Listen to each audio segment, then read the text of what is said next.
Obviously, UTR is a big tool for us in recruiting. I mean, the UTR is the start of the process for us. I use it all the time. I was using it on the plane here. I mean, it's been a big part of recruiting.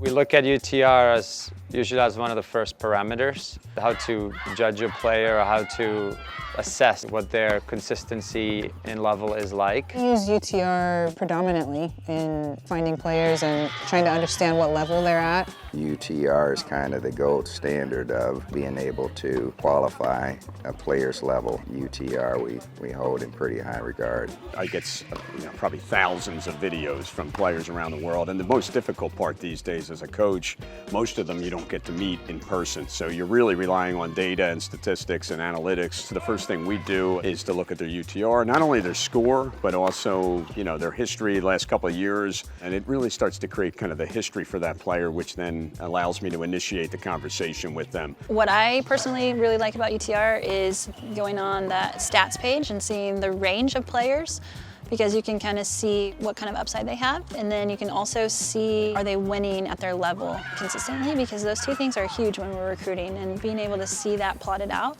is really good. It's fair to say that coaches still rely very heavily on UTR, and I think that's because coaches trust your analytics.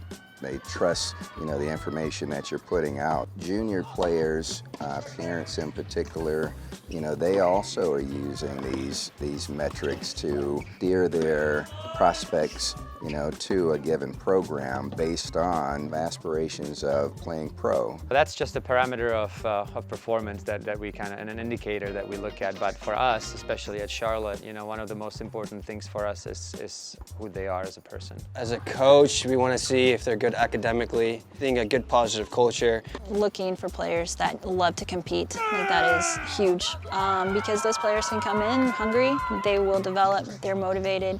You don't have to push them into that zone, they're there. Who they are, how much passion and love they have for the sport is, are the key pieces for us, and what their aspirations are and how much they're willing to give.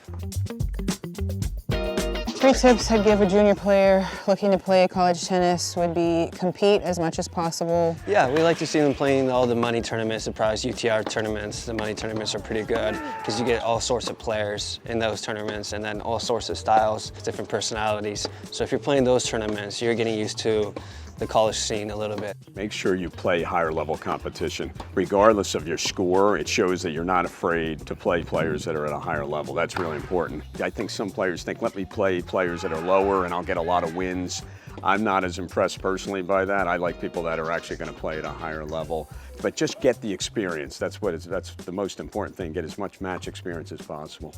Be open to different opportunities and be really communicative with coaches and players that are currently in college so that you really understand what you're getting yourself into. Don't worry, there's always a coach out there for you. Whether or not you think, hey, I didn't get to an 8 UTR, I didn't get to a 10 UTR, I'm at a 9.8. The coaches will make a final decision based on other attributes that you have. Be excited, I think, if you are talking to a school that you like and there's a good connection. Like, I recruit a lot on gut after the conversation. A lot of players will ask us the same questions over and over, and you can tell that they're pretty rehearsed, but just allowing the conversation to really figure out if it's a good fit. Because with the transfer portal and the unstable of college tennis, finding the right fit is hugely important for the coaches and the players.